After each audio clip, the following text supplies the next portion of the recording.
They say betrayal cuts deepest when it comes from those closest to your heart.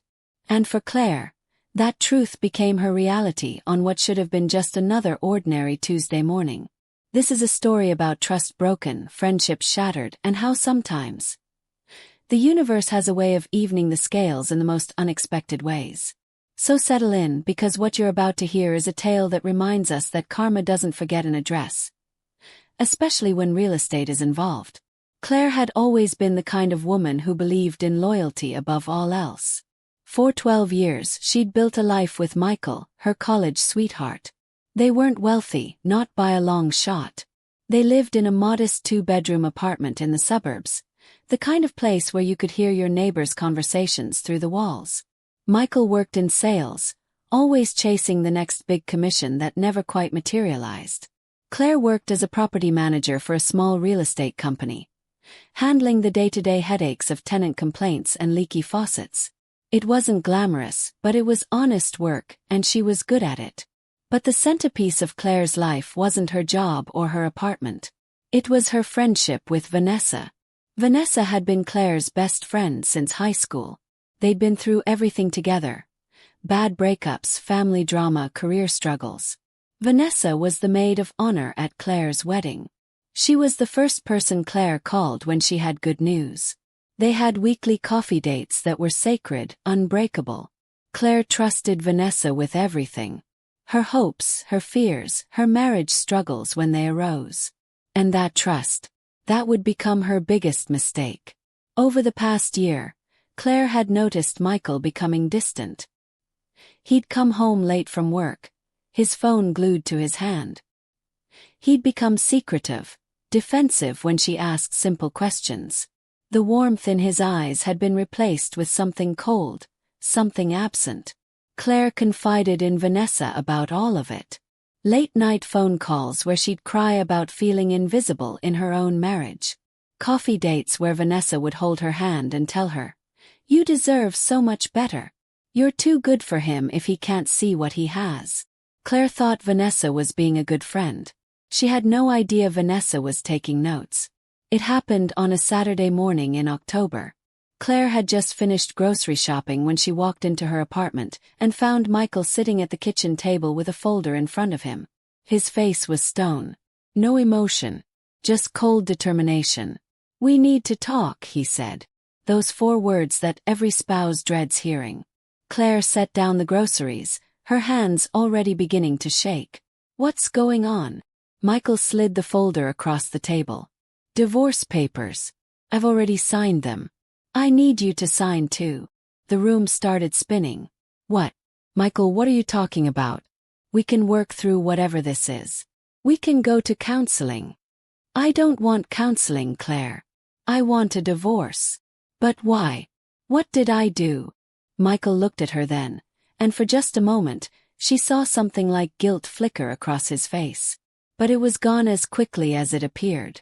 "I'm in love with someone else." The words hit her like a physical blow. Claire gripped the edge of the table to steady herself. "Who?" Silence. "Michael, who is it?"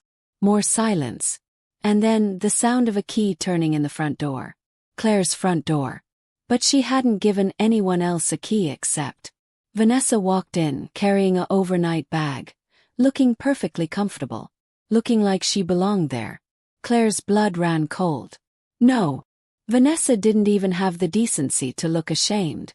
She walked over and stood next to Michael, placing her hand on his shoulder with a familiarity that made Claire's stomach turn. "I'm sorry you had to find out this way," Vanessa said, her voice smooth as silk. "But Michael and we're in love. We have been for months."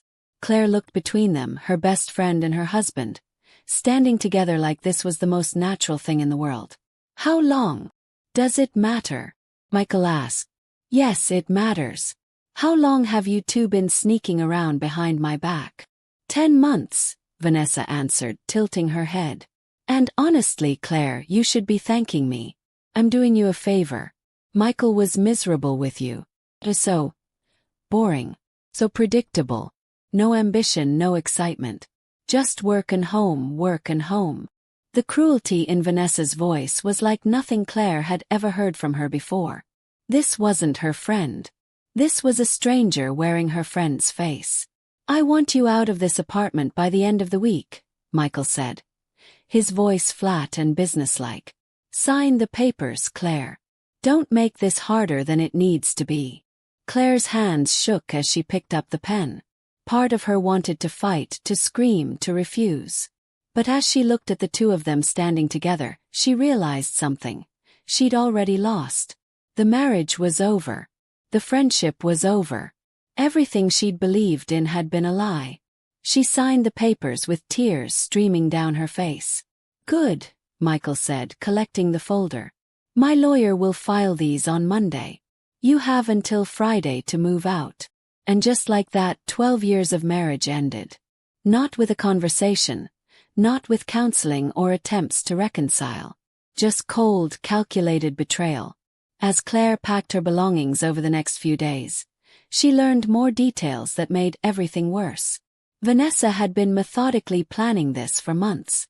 Every time Claire had confided in her about her marriage problems, Vanessa had run straight to Michael, using that information to drive a wedge between them.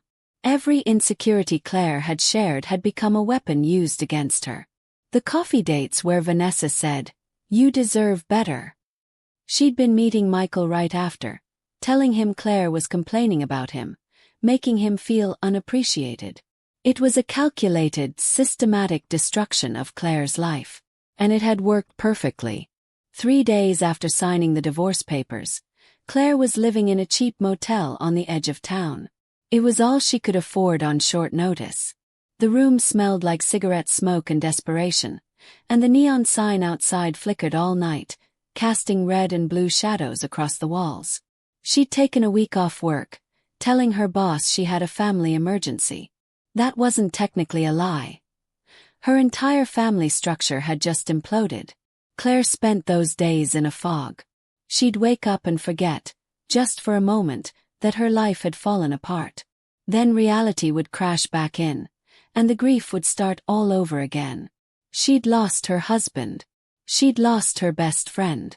She'd lost her home. And worst of all, she'd lost her faith in her own judgment. How had she not seen this coming? What kind of person doesn't notice their spouse and best friend falling in love right in front of them? On the third day, while Claire was lying on the motel bed staring at the water-stained ceiling, her phone rang. Unknown number. She almost didn't answer. "Hello. Ms. Claire Morrison." Professional male voice. "Yes. This is Gregory Hartwell from Hartwell, Buchanan and Associates. We're a law firm in New York City. I'm calling regarding the estate of Catherine Morrison." Claire sat up slowly. Catherine Morrison. Her grandmother. They hadn't been close. Catherine had always been a distant figure, more myth than family member. She'd left Claire's father when he was young, built some kind of business empire in New York, and had minimal contact with the family for decades. Claire's father had died 5 years ago, and Catherine hadn't even attended the funeral. "What about her?" Claire asked. "I'm sorry to inform you that Ms. Morrison passed away 2 weeks ago. However, as her sole surviving heir, you are the beneficiary of her entire estate." Claire's first thought was that this had to be a scam. "I think you have the wrong person. You are Claire Elizabeth Morrison, daughter of David Morrison, correct?" "Yes, but..." "Then I have the right person. Ms. Morrison, your grandmother was an extremely successful real estate developer. Over the past 50 years, she built one of the largest private real estate portfolios in the United States." Claire's heart started pounding. "How large?" There was a pause on the other end of the line. "The current estimated value of the estate, including all properties, investments and liquid assets, is approximately $650 billion. The room tilted. Claire was sure she'd heard wrong. "I'm sorry, did you say million?" "Billion, Ms. Morrison. With AB, $650 billion. Claire couldn't breathe. This wasn't real. This couldn't be real. "We need you to come to New York as soon as possible to sign the paperwork and begin the transition process. Your grandmother left very specific instructions that everything was to go to you. No other family members, no charities. Just you. Why? Claire whispered. Why me? We barely knew each other. Your grandmother's letter explains everything. But Ms. Morrison, I need to be clear. This is real. This is happening. And your life is about to change in ways you cannot possibly imagine. 1 week later, Claire stood in the lobby of Morrison Tower, a gleaming skyscraper in Manhattan that she now owned, along with 374 other buildings across North America, plus residential properties, commercial developments, shopping centers, and investments that Gregory Hartwell assured her would take months to fully catalog. She'd read her grandmother's letter the night she arrived in New York. It was written in sharp, elegant handwriting on expensive paper. Dear Claire, if you're reading this, I'm gone, and you're probably very confused. Me explain. I left your father when he was 8 years old. It's the greatest regret of my life, but at the time, I was trapped in an abusive marriage with no way out and no money of my own. I left with nothing but the clothes on my back and a determination to never be powerless again. I built this empire from nothing. I worked 3 jobs, went to night school, learned everything I could about real estate and business. I clawed my way up through a man's world that didn't want me there. And I succeeded beyond my wildest dreams. But success came at a cost.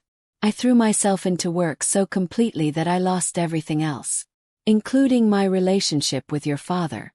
By the time I was ready to reconnect, too much time had passed, too much hurt. He didn't want to know me, and I couldn't blame him. I've watched you from a distance, Claire. I've seen the woman you've become. Hardworking, loyal, honest. You chose a modest life, an honest life. You didn't inherit my ambition or my ruthlessness, and I've come to understand that's not a weakness. It's a strength. You deserve this inheritance not because you're my blood, but because I trust you to use it wisely. Don't let money change who you are. Stay kind. Stay honest. And never let anyone make you feel like you're not enough. With love, I never properly expressed, Catherine. Claire had cried reading that letter. Cried for the grandmother she'd never known, for the father who died without reconciling with his mother, and for herself, for all the years she'd felt like she wasn't successful enough, ambitious enough, good enough. Now, standing in the lobby of her building, watching well-dressed executives hurry past, Claire felt something shift inside her. Not arrogance, not revenge, just clarity. Her phone buzzed. A text from an unknown number. Hey Claire, it's Vanessa. Heard you came into some money. We should talk. I feel bad about how things ended. Claire stared at the message for a long moment. Then she blocked the number without responding. Another text, this time from Michael. Claire, we need to discuss the divorce settlement. My lawyer says I might be entitled to some of your inheritance since we were still married when your grandmother died. Call me. Claire actually laughed at that one. She forwarded it to her new lawyer, one of the best in New York, with a simple note, handle this. She later learned that Michael's lawyer had explained to him, in very clear terms, that he was entitled to exactly nothing. The inheritance came after the divorce was filed, and even if it hadn't, Catherine's will was ironclad. Michael got nothing. Vanessa got nothing. But Claire didn't stop there. 6 months after inheriting her grandmother's estate, Claire had transformed her life completely, but not in the way people might expect. She didn't buy a mansion or a yacht. She didn't throw lavish parties or post her wealth on social media. Instead, she did something her grandmother would have been proud of. She started a foundation providing affordable housing to working families. She remembered what it was like to struggle, to worry about making rent, to feel like no matter how hard you worked, you'd never get ahead. So she used her resources to help others in that position. She also went back to work. Not because she needed to, but because she wanted to.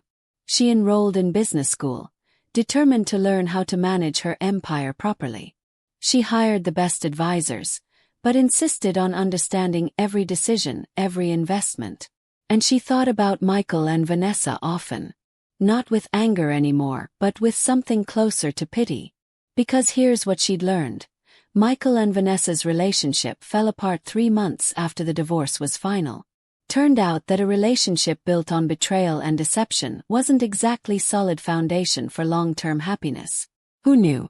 Vanessa had quit her job, expecting to live off Michael's salary. But Michael's sales commissions had dried up. Apparently, his performance at work had suffered during the affair. They'd moved into an apartment even smaller than the one Claire and Michael had shared, and the resentment between them grew daily. Michael blamed Vanessa for making him leave his wife. Vanessa blamed Michael for not being as successful as she'd thought he'd be. They fought constantly. Claire heard all this through the grapevine. Mutual acquaintances who'd taken Claire's side once they learned what had happened. She didn't take pleasure in their misery. She just felt nothing. They'd made their choices. They could live with the consequences. One day, Claire was visiting one of her properties, a newly renovated apartment complex for low-income families, when she saw someone familiar in the leasing office. Michael. He looked older, tired. He was filling out a rental application, his hands shaking slightly as he wrote. Their eyes met. Michael's face went pale. "Claire," he said, his voice barely a whisper. "Michael." An awkward silence stretched between them. Finally, Michael cleared his throat. "I heard about everything. Your inheritance. I'm happy for you." Claire could hear the lie in his voice. He wasn't happy for her. He was devastated, drowning in regret. "Are you applying to live here?" she asked. He nodded, looking ashamed. "Vanessa and I split up. I can't afford much on my own right now. This place has reasonable rent, so I thought." He trailed off, clearly realizing the bitter irony. He was applying to live in a building owned by the woman he'd betrayed. Claire looked at him for a long moment. She could reject his application. She'd be well within her rights. But what would that accomplish? "The application process is fair," she said finally. "If you qualify based on income and background check, you'll be considered like anyone else. No special treatment. No exceptions." "I understand," Michael said quietly. As Claire turned to leave, Michael called out, "Claire, wait. I just want to say, sorry. For everything. I was an idiot. The biggest idiot in the world. You deserved so much better." Claire looked back at him. "You're right. I did. And now I have it." She walked out without another word. So what's the moral of this story? Is it that karma is real? That betrayal always gets punished? That good things come to those who wait? Maybe. Or maybe the real lesson is simpler than that. Maybe it's that your worth isn't determined by who stays or who leaves. It's not measured by who betrays you or who stands by you. Your worth is inherent, unchanging, already there. Claire didn't become valuable when she inherited $650 billion. She was always valuable.